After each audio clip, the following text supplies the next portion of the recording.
it going, my fellow Homo sapiens? It's your boy, Hadou, and today I'm coming at you with an anime review about a semi-type human that cannot die, Ajins.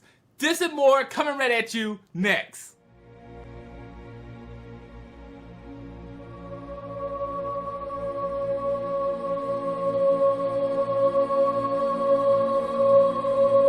So this anime is about Ajins, immoral demi-humans. Now, the only way to find out if you're Ajin is to be killed or die and come back. Now, this anime starts off acknowledging that there are 46 Ajins known around the world, with 2 of them being in Japan. Now, Ajins have special abilities. One is a scream. The scream can paralyze people around them for maybe a few seconds or even a few minutes. But the best ability that Ajins have is something called a black ghost or IBM. This black ghost thing is made up of physical matter, and it can move around and kill people at your will. So the protagonist of this series, his name is K. You could describe him as a carefree student who just living a normal life. And he is hit by a truck and he comes back as an Ajin, finding out that he can't die. Basically everyone turning on him and hunting him down like an animal. Now the thing about K, I just really felt like he was very underwhelming as a main character. He really didn't have any character development. He was basically the same at the beginning and the same at the end. He really didn't change that much.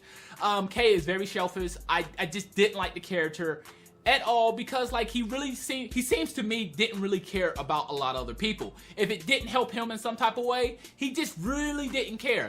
So he had a childhood friend that actually came to help him out, try to get him away from the law, try to get him away from the government, and he just left the dude in the woods. Just got up and left. Now there is one part where he did do something I kind of agree, but I was a little confused at one point. He is caught and he's tortured. They cut his arms off. They test on him to kill him over and over and over. They experiment on this guy, and finally someone is attempting to rescue him, and there's 2 surgeons in a room. The guy's getting ready to kill the 2 surgeons. He's like, no, don't kill them. Maybe we can cut off their arms.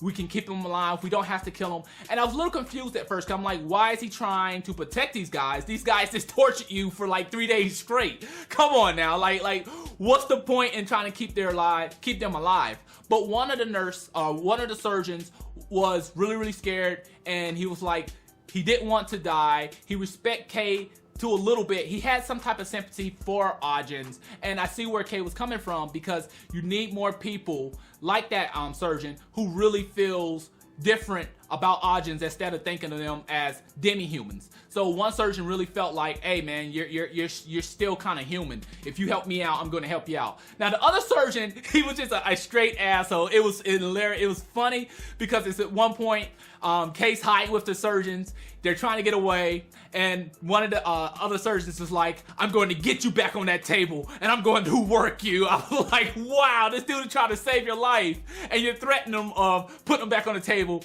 and torturing this guy. But that's the only thing I was a little confused about K, because it's like, why are you trying to help these people? So I was like, okay, you know what, maybe we're getting some character development. Maybe he's going to want to help others. But once he got free, he went back to that carefree, I don't care about anyone else. He's living with an old lady. He doesn't care that Sato is getting ready to go to war with Japan. He's like, yo, my life is good now. I'm living, no one's hunting me, I don't care. And you have another person that comes in that sees his black ghost, that sees his IBM, that comes to K. It's like, yo, we need to come together and fight Sato, stop him. And K like locks him away in an abandoned truck. It was like, wow, like really? Innocent people is getting ready to die. All this is about to happen, and you just locked this guy in a truck. You know, you just left him there. And that's the main reason I didn't like the character, because he just really didn't care about anyone else. It was all about him. It was like, well, if I'm happy, well, I don't care if hundreds and thousands of people die. And I think that's the main issue I had with K. Now, the second main character of the series, his name is Sato.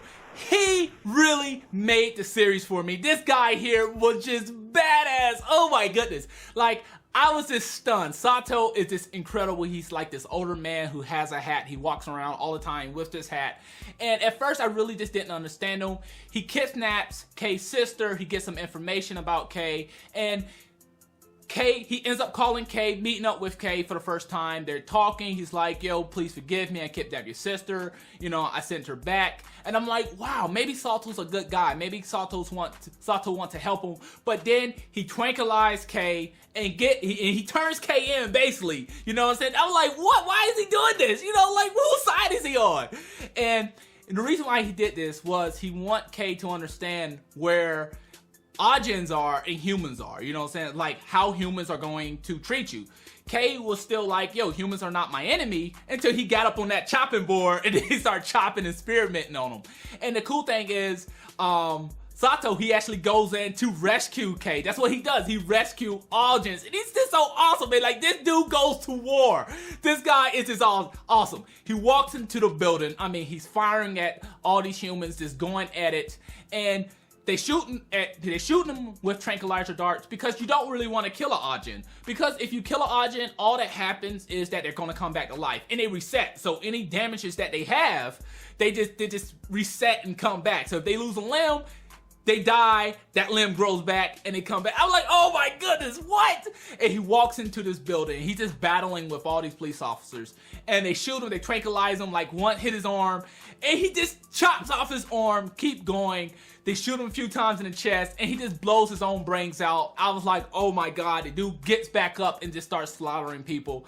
And I'm like, his fighting style is so interesting because I like how he used his Ajin abilities to fight. He just goes to war with people. He doesn't like it easy. He likes it difficult.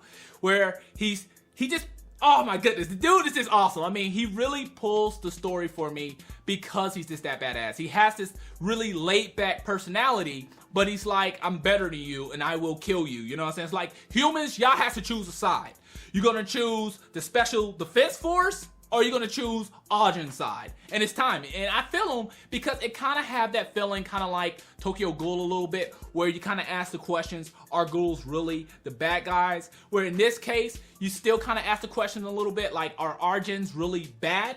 Because really, it doesn't seem like Ajins are really bad, but when you see someone like Sato, you start to be like, man, Ajins are kind of, that Ajin is kind of evil, but at the same time, it's like, well, let's look at how normal humans treated Ajins. They tie them up, they seal them away, they torture them, they kill them over and over. Like there was one Ajin that was strapped to a chair, and the guy was just shooting bullets in his head, just killing him over and over, just to see how long it takes him to come back. So Sato is definitely the VIP of this series, this hands down. He is just awesome. So one of the antagonists is a guy called Tosaki. He is a high-ranking member of the Ministry of Health. He hunts. That's right, he hunts Ajins. This guy, he is pretty decent. Now, we get a little bit of backstory of Tosaki.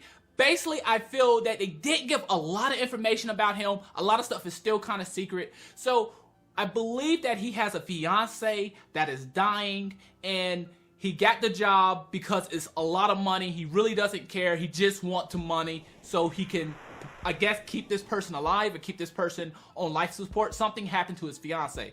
Now, Tosaki actually has a girl that's with him that's also a Ajin, and they really doesn't answer how he was able to get his hands on her, because she is a free Ajin. She actually walks around with him. She helps him do his missions. She also can see black ghosts. She can fight these IBMs. So she's really, really awesome.